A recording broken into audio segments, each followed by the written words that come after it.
अस्सलाम वालेकुम dear students and a very good morning to all of you. आज का हमारा टॉपिक है जी life cycle of an angiospermic plant. तो एंजियोस्पर्मिक प्लांट के बारे में हमने जो कि एंजियोस्पर्म्स हैं उनके बारे में कल पढ़ा था, जिसमें बताया था कि एंजियोस्पर्मिक प्लांट्स जो होते हैं ये फ्लोरिंग प्लांट्स होते हैं, ठीक है, और जबकि जिम्नोस्पर्म्स होते हैं वो नॉन फ्लोरिंग होते हैं, ऑर्नामेंटल होते हैं। तो चलें जी स्टार्ट करते हैं कुछ इंपॉर्टेंट डिस्कशन के साथ यहाँ पे। और सबसे पहले हमें पॉइंट बताया गया है कि जी सब एंजियोस्पर्मिक प्लांट डिप्लॉइड स्पोरोफाइट होते हैं, उनका एडल्ट प्लांट। अगर यहाँ पे डाइप्लॉइड की बात की है तो डेफिनेटली जब हम लाइफ साइकिल डिस्कस कर रहे हैं तो हमें पता है कि कहीं ना कहीं पे हैप्लॉइड स्टेज भी आएगी। तो यहाँ पे आपने मेंशन कर लेना है कि आपकी पूरी लाइफ साइकिल की डिस्कशन में हैप्लॉइड को मेंशन करना भी बहुत ज़रूरी है। फिर उसके बाद है जी कि eight maturity it produces flowers, यानी कि फ्लावर कब एक प्लांट पे प्रोड्यूस होगा। डेफिनेटली आप भी अपनी कॉमन ऑब्जर्वेशन में जानते हैं कि जब एक प्लांट पूरी तरह से मेच्योर हो जाता है, ग्रो हो जाता है, उसके सारे पार्ट्स अच्छे से डेवलप हो जाते हैं, तभी जाके उसके ऊपर फूल लगता है। इससे पहले उस पर फूल नहीं लग सकता। और फिर यही फूल बाद में जाके फल भी बन सकता है या जो ऑर्नामेंटल फ्लावर है उसमें भी रह सकता है। तो अगर फ्लावर की बाय डेफिनेशन देखा जाए कि फ्लावर बनता कैसे है, हम कहेंगे flower is a modified shoot. Shoot क्या होता है? छोटा तना, स्टेम के साथ जो छोटे छोटे तने निकलते हैं वो होती हैं शूट्स। तो हम नॉर्मली कहते हैं कि प्लांट को साइंटिफिकली टर्म्स में देखें तो flower is a modified shoot. और वो मॉडिफाइड किस तरह के कि एक तना इन पार्ट्स में डिवाइड हो गया। और जब ऑन दी होल हमसे सिर्फ पूछा जाएगा कि पार्ट्स ऑफ फ्लावर का बताएं तो हम मेंशन करेंगे उसका एक पेडिसल, थैलेमस या टॉरस, और उसके बाद फ्लोरल लीव्स। और ये फ्लोरल लीव्स आगे 4 कैटेगरीज में फॉल करते हैं: sepals, petals, stamens and carpals.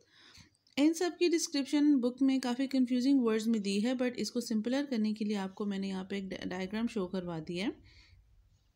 ये हैं जी फूल की सिंपल पत्तियाँ जिनको हम पेटल्स कहते हैं।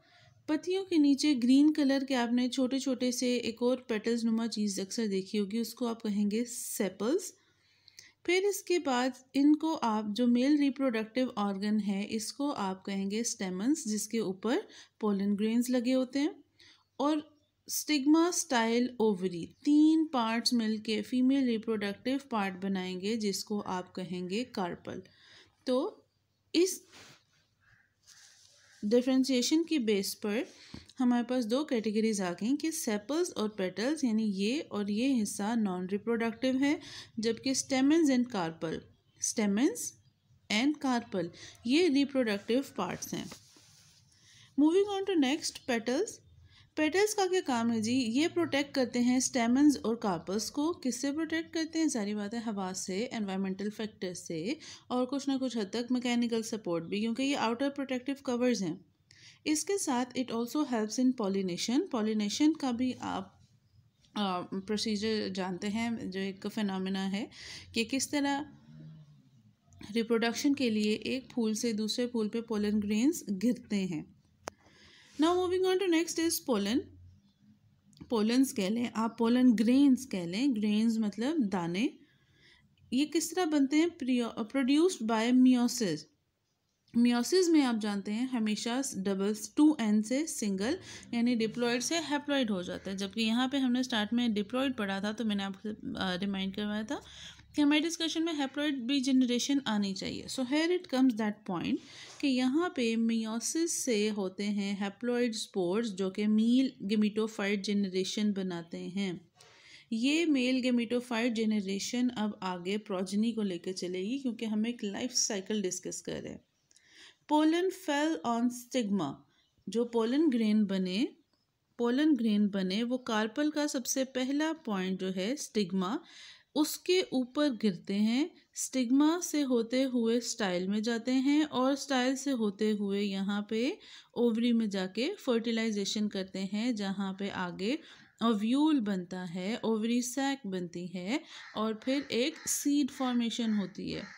So this is actually the procedure. जो हमारी बुक में भी एक डायग्राम बनाई गई है, हम उसको भी ध्यान से देखेंगे। यहाँ पे होता क्या है, पोलन ग्रेन्स जब स्टिग्मा पे गिरते हैं, it forms 2 mail gametes and 1 tube nucleus. अब यहाँ पे आपने कंसिडर कर लेना है 1, 2 एंड 3 डॉट्स, ठीक है। 2 2 male gametes and 1 tube nucleus. Tube nucleus का क्या काम है कि यहाँ पे जब पोलन ग्रेन बनेगा तो ट्यूब न्यूक्लियस डिवाइड होता और अपनी मल्टीप्लिकेशन करता, यहाँ पे एक न्यू पूरी चैनल, एक ट्यूब बनाएगा जिसमें से पोलन ने पास करके ओवरी तक पहुँचना है।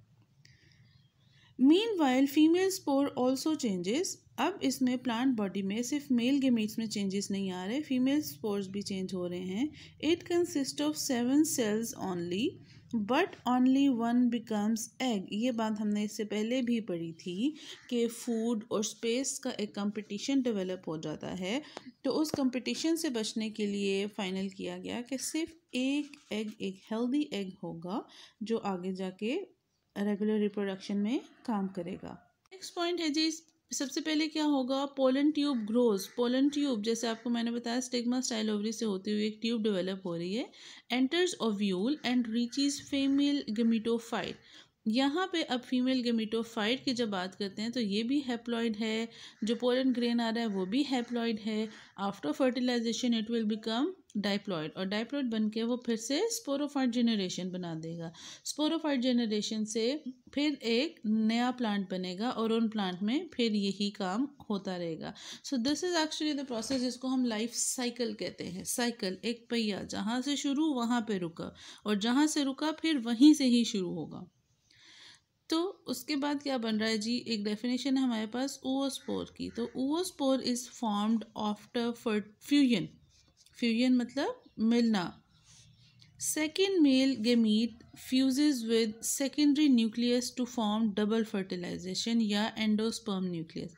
अब आपके क्वेश्चन, आपके माइंड में क्वेश्चन आएगा कि सेकेंड मेल गेमीटोफाइट कहाँ से आया। सेकेंड मेल गेमीट हमने पीछे से देखा था, 2 मेल गेमीट्स और एक ट्यूब न्यूक्लियस बन रहा है। तो जो ट्यूब न्यूक्लियस है उसने तो ट्यूब बना दी, एक गेमीट ने ओवोस्पोर बना दिया। अब दूसरे गेमीट ने सेकेंडरी न्यूक्लियस के साथ मिलके एक एंडोस्पर्म न्यूक्लियस बनाया, और इस प्रोसीजर को हम कहते हैं double fertilisation.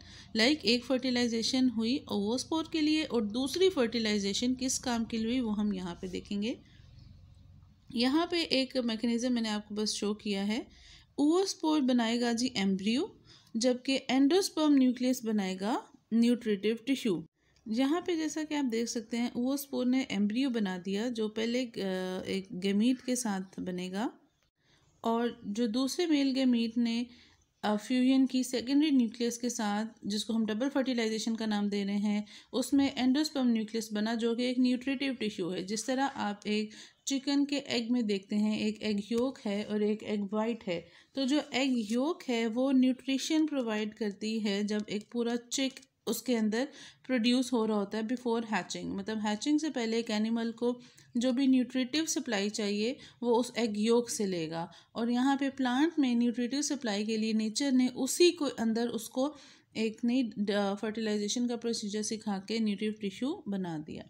So that was all for today. अगर आपको कोई क्वेश्चंस हैं तो आप लोग पूछ सकते हैं।